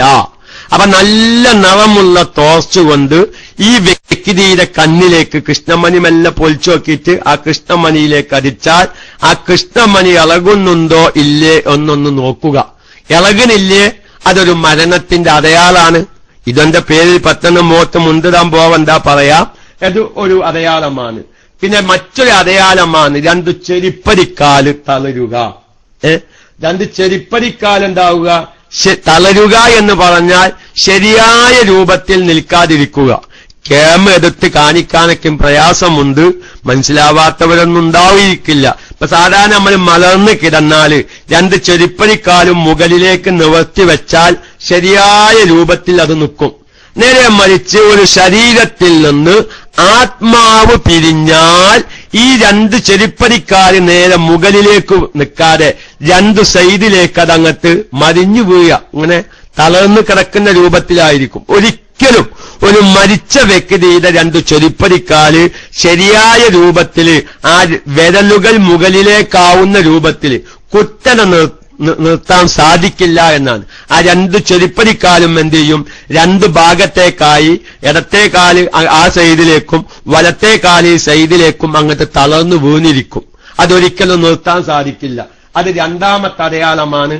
മൂന്നാമത്തെ മറ്റൊരു അടയാളമാണ്, സാധാരണ രണ്ട് ചെരിപ്പടിക്കാലിന്റെ ഉള്ളൻ കാലിൽ ഒരു കുഴിയുണ്ട് അല്ലേ, അഹ്മസാഹൂനൊക്കെ അതിന് പറയും, രണ്ട് ഉള്ളൻ കാലിൽ ഒരു ചെറിയ കുഴി കാണാം. ഈ കുഴിക്ക് കുറച്ചുകൂടി താഴ്ച കൂടുക, രണ്ട് ഉള്ളൻ കാലിലെ ചെരിപ്പടിക്കാലിലെ അടിഭാഗത്തുള്ള ഒരു പ്രത്യേകമായ കുഴി കാണാം. ആ കുഴി ഒന്നുകൂടി ഈ ഉള്ളിലേക്ക് വലിഞ്ഞതായി ആഴം കൂടിയതായിട്ട് കാണുക. അത് ആത്മാവ് ശരീരത്തിൽ നിന്ന് പിരിഞ്ഞതിന്റെ അടയാളമാണ്. അതുപോലെ തന്നെ സാധാരണ നെറ്റിയുടെ ഭാഗത്ത്, തന്റെ ആറ്റുചെന്നിയുടെ ഭാഗത്ത് ഒരു ചെറിയ താഴ്ച ഉണ്ടല്ലേ, നെറ്റിക്കുഴി എന്ന് നമ്മൾ പറയും. അത് അല്പം കൂടി കുന്ത് അധികമായി വരിക. ഈ നെറ്റിയുടെ ഭാഗത്തുള്ള നമ്മുടെ കൃതാവിന്റെ നേരക്കായി രണ്ട് ആറ്റുചെന്നിയുടെ ഭാഗത്തൊരു കുഴി കാണാം. അത് ഒന്നുകൂടി ഒരു ആയത്തിലേക്ക് ഒന്നുകൂടി കുന്ത് അധികമായ മാതിരി കാണുക. അതുപോലെ തന്നെ ചെവിയുടെ തൊട്ടി പിന്നിലേക്ക് മടങ്ങുക. സാധാരണ ചെവിത്തൊട്ടില്ലേ, ഈ സ്ത്രീകള് കമ്മല ധരിക്കുന്ന ഭാഗം, സ്ത്രീകൾ കമ്മല ധരിക്കുന്ന ഭാഗം, ആ ഭാഗം അല്പം ബാക്കിലേക്ക് മടങ്ങിയ മാതിരി കാണുക. ഇപ്പൊ സാധാരണ എല്ലാവരും കണ്ണാടി നോക്കിക്കോളിട്ടോ, അത് നല്ലതാണ്. ഇപ്പൊ കണ്ണാടി കൈവശമുള്ളവരെ കൊണ്ടു നോക്കി അവനവന്റെ ഈ ചെവിയുടെ തൊട്ടി ആ സ്ത്രീകൾ കമ്മല ചെയ്യുന്ന ഭാഗം ശരിയായ രൂപത്തിലായിരിക്കും നിൽക്കുക.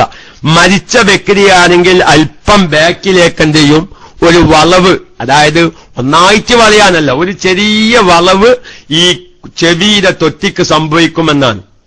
അതേമാതിരിക്ക് തന്നെ ഡോക്ടർമാരിൽ നിന്ന് കിട്ടിയ മറ്റൊരു വിവരമാണ്, ഒരു വ്യക്തി ജീവനുണ്ടെങ്കിൽ അവൻ അറിയാത്ത രൂപത്തില് അവന്റെ രണ്ട് സൈഡ്, രണ്ട് ഭാഗങ്ങൾ, അഥവാ ഇടത്തെ വാരിയല്ലിന്റെ ഭാഗത്തും വലത്തെ വാരിയല്ലിന്റെ ഭാഗത്തും അവൻ അറിയാത്ത രൂപത്തിൽ ഒന്നിങ്ങട്ട് കുത്തുക.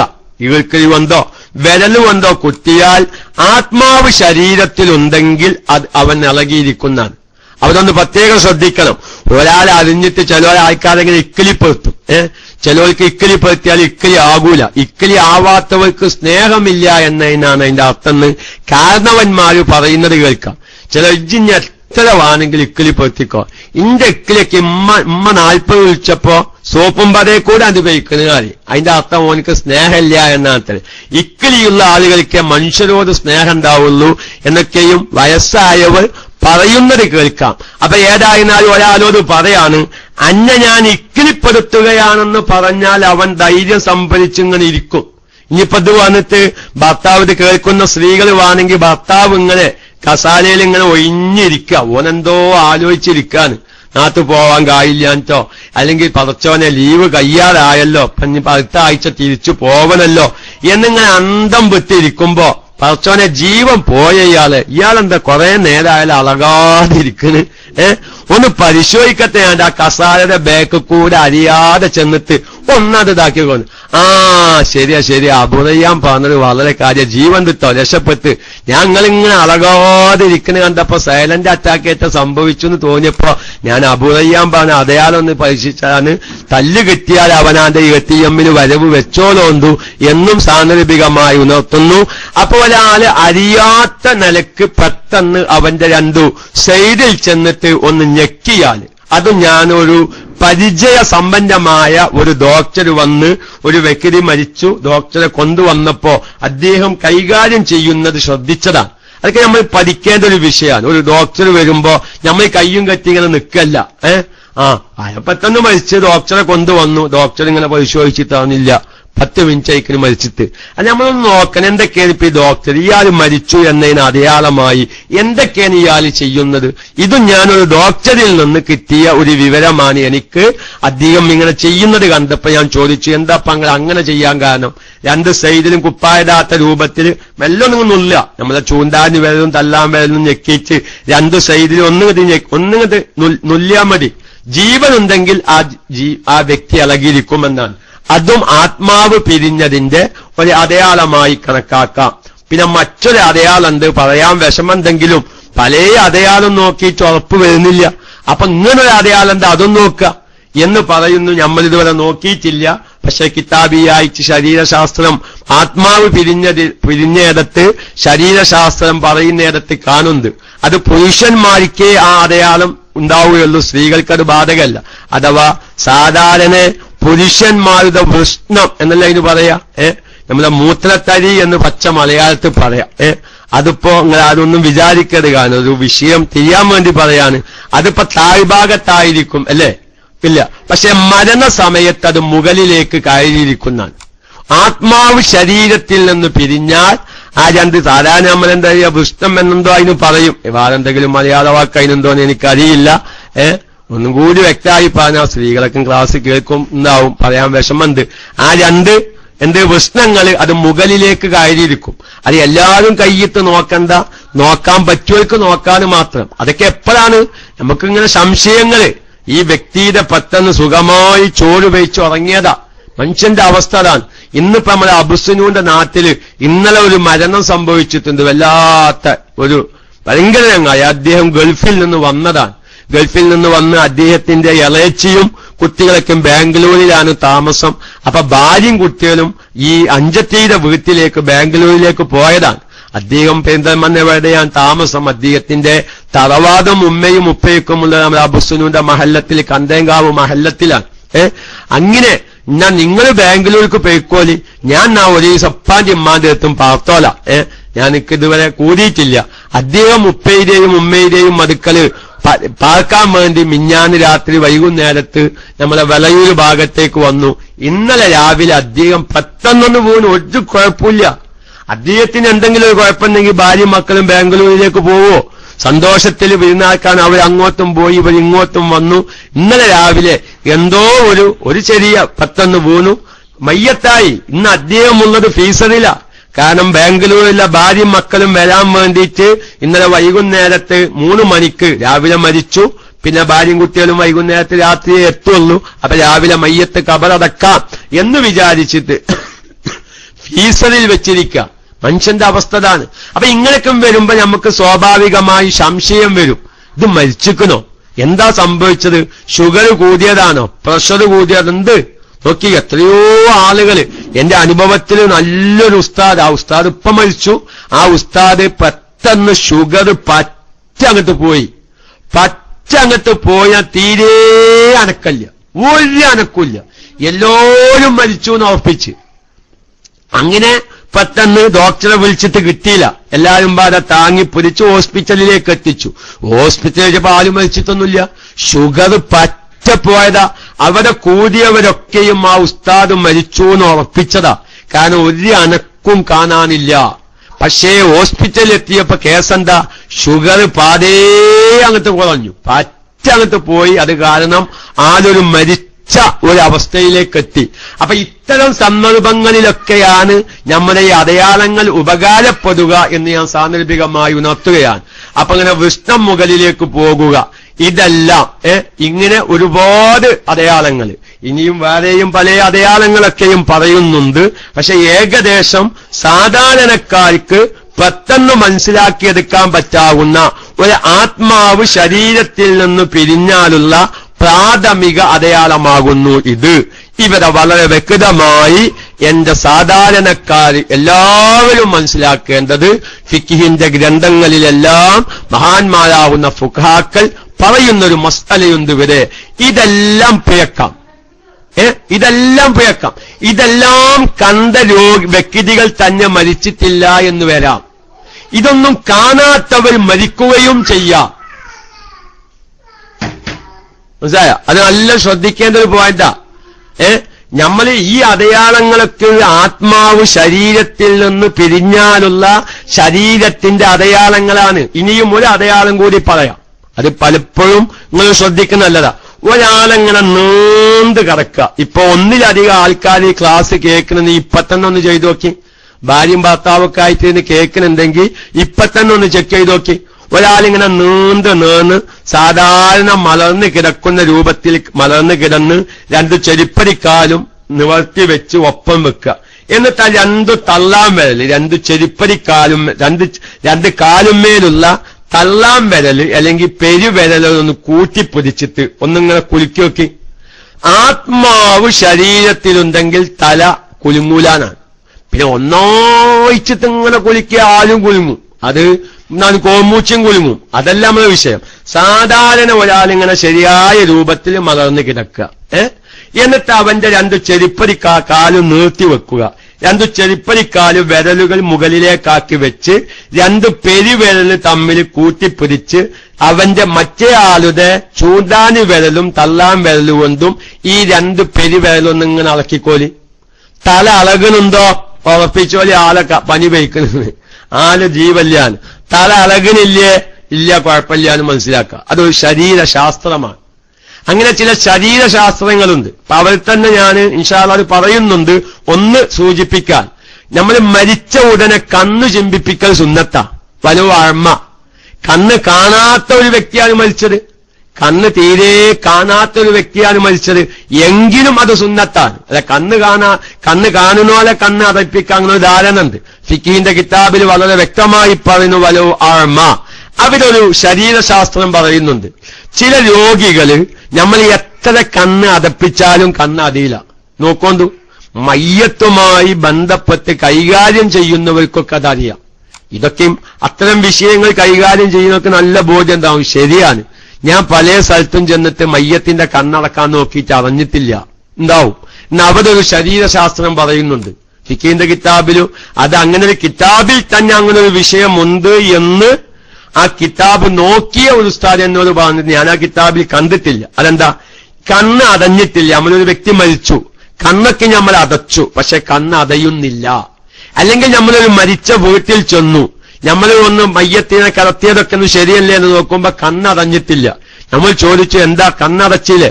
അപ്പൊ ആ വീട്ടുകാര് പറയും, ഞങ്ങൾ കുറെ അടച്ചു, പക്ഷെ അടയുന്നില്ല, കണ്ണടയുന്നില്ല എന്ന് പല വീടുകളിൽ നിന്നുള്ള അനുഭവമാണ്. പലവരും മരിച്ചു കിടക്കുമ്പോ, പ്രത്യേകിച്ച് ഒരാൾ കണ്ണു തുറന്ന്, മരിച്ച വ്യക്തി കണ്ണും തുറന്ന് ഇങ്ങനെ കിടക്കുന്നത് കാണുമ്പോ തന്നെ സ്വാഭാവികമായും നമുക്കൊരു ഭയം തോന്നും. അപ്പൊ എന്ത് ചെയ്യുക, അവരെ ഒരു ശരീരശാസ്ത്രം അത് പരിചയിച്ചവര്, അത് അനുഭവിച്ചവർ പറഞ്ഞതും അത് ഞാൻ ഒരാളോട് പറഞ്ഞപ്പോ എനിക്ക് വിശ്വാസയോഗ്യമായ ഒരു ഉസ്താദ്, ഒരു ബാക്കവി പറഞ്ഞു, നിഹായത്തുൽ അമൽ എന്ന് പറയുന്ന കിതാബിൽ ഞാൻ അങ്ങനെ കണ്ടിട്ടുണ്ട്. ക്ലാസ് റൂമിലുള്ള ഉസ്താദന്മാരെ പരിഗണിച്ചിട്ടാണ് ഞാൻ ആ കിതാബ് പറയുന്നത്. ഞാൻ ആ കിതാബിൽ കണ്ടിട്ടില്ലട്ടോ, പക്ഷെ ആ കിതാബിൽ ഉണ്ട് എന്ന് നോക്കിയ ഒരാൾ പറഞ്ഞതാണ്. അവർ ചെയ്യേണ്ടതെന്താ, അതായത് ഈ മരിച്ച വ്യക്തിയുടെ കണ്ണ് നമ്മൾ എത്ര അടച്ചിട്ടും കണ്ണടയുന്നില്ല.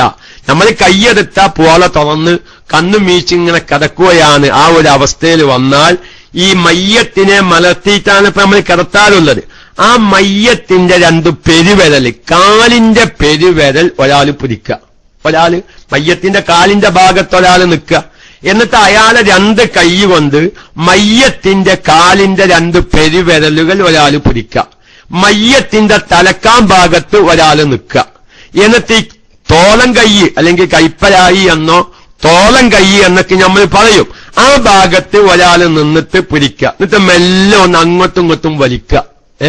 ഈ കോഴിക്കോട് ഫാത്തിമ ഹോസ്പിറ്റലിൽ ഒരു ചികിത്സ നടക്കുന്നുണ്ട് ഇപ്പോ, നിങ്ങൾക്ക് അറിയോന്നാകാം. നീളമില്ലാത്തോളം നീളം വെപ്പിക്കാണ്. നീളം കൂടിയോളെ കുറക്കാൻ യാതൊരു മാർഗവും ദുന്യാവിൽ ഇതുവരെ കണ്ടുപിടിച്ചിട്ടില്ല. നീളമില്ലാത്തവർക്ക് നീളം കൂട്ടി കൊടുക്കുന്നുണ്ട് കോഴിക്കോട് ഫാത്തിമ ഹോസ്പിറ്റലിൽ. ചിലവന്റെ ഈ കുത്തിക്കുറുദാസുള്ള മനുഷ്യന്മാരുണ്ടാവും. ഞാൻ സാന്ദർഭികമായ ഒരു കാര്യം ഉണർത്തുകയാണ്. ഞങ്ങള് കൊടുമുടി ഉസ്താദ്, അള്ളാഹു ആഫിയത്തുള്ള ആയുസ് നൽകുമാറാവട്ടെ, ഒരുപാട് സംഘടനാ രംഗത്തൊക്കെ പ്രവർത്തിക്കുന്ന പലവർക്കും അറിയാം കൊടുമുടി ഉസ്താദിന്. മഹാനായ എ.പി. ഉസ്താദ് എപ്പോഴും വളാഞ്ചേരി അസംബാക്കവി എന്നാണ് പറയാറുള്ളത്. ഇപ്പോൾ 3-4 കൊല്ലമായി ഒരു ഭാഗം കുഴഞ്ഞ് വീട്ടിലാണ്. അള്ളാഹു തആല എല്ലാവിധ രോഗങ്ങളും മാറി ശിഫ നൽകുമാറാവട്ടെ. അങ്ങനെ ആ ഉസ്താദിന്റെ ദർസിലാണ് സാധുവായ ഞാൻ 11 കൊല്ലം ഓതിയിട്ടുള്ളത്. AP ഉസ്താദിന്റെക്കും വലിയ അഭേദ്യമായ ബന്ധാണ്. ചെറുപ്പം മുതലേ സംഘടന എന്ന് പറഞ്ഞാൽ സ്വന്തം കുടുംബത്തെക്കാൾ സ്നേഹിക്കുന്ന ഒരു വ്യക്തിയാണ്. ഒരുപാട് ഉസ്താദന്മാരുടെ ദുആ ഫലമായി അൽഹംദുലില്ലാ ഏകദേശമൊക്കെയും രക്ഷപ്പെട്ടു വരുന്നുണ്ട്. അങ്ങനെ ഞങ്ങളൊരു പള്ളി ദർസിൽ ഓതുന്ന സമയത്ത് ഞങ്ങളൊരു 10-25 കുട്ടികളുണ്ട്. അങ്ങനെ പലവരും ചെലവിന് കൊണ്ടുപോകാൻ വേണ്ടി മുത്താലിമീങ്ങൾ അങ്ങനെ ദർസ് ഉദ്ഘാടനം ചെയ്തതിന് ശേഷം കൊണ്ടുപോകുക. അപ്പൊ ഉസ്താദിനോട് പലരും ഭയങ്കര ചെറിയ കുട്ടിനെ മതി, വലിയ കുട്ടികളെ വാന്താന്നാണ്. ഒറ്റ ആൾക്കും വലിയ കുട്ടികളെ വാന്ത, എല്ലാവർക്കും ചെറിയ കുട്ടികൾ മതിയിലാണ്. അപ്പൊ ഉസ്താദ് പ്രസിഡന്റിനും സെക്രട്ടറിനും വിളിച്ചിട്ട് വരാൻ പറഞ്ഞു. ഉസ്താദ് സെക്രട്ടറിയും പ്രസിഡന്റും വന്ന് ഒരാശേരി വേണമെന്നാണ്. അപ്പൊ പ്രസിഡന്റും സെക്രട്ടറി വെച്ച് എന്തിനാ ഉസ്താദ് എപ്പ ആശേരി? അല്ല ഈ കുട്ടികളൊന്ന് മുറിച്ച് പാകാക്കാനാണ് എന്നാണ്. അല്ലാതെ അപ്പോ ഞാനല്ലാതെ എന്ത് ചെയ്യാ? ഇന്റെ ദിവസത്തിൽ വലിയ കുട്ടികളുണ്ട്, ചെലവരിക്കാർക്കൊക്കെ ചെറിയ കുട്ടികളെ മതിയെങ്കിൽ ഇനി ആശയനെ കൊണ്ട് മുറിച്ച് പാകാക്കല്ലാതെ വേറെ മാർഗമൊന്നും നിക്ക് കാണാനില്ല എന്നാണ്. അപ്പൊ ഞാൻ പറയുന്നത് വലിയവരെ ചെറുതാക്കാൻ മാർഗമില്ല, ചെറിയവരെ വലുതാക്കാനുള്ള സംവിധാനം ഇന്ന് കണ്ടുപിടിച്ചു തുടങ്ങിയിട്ടുണ്ട്.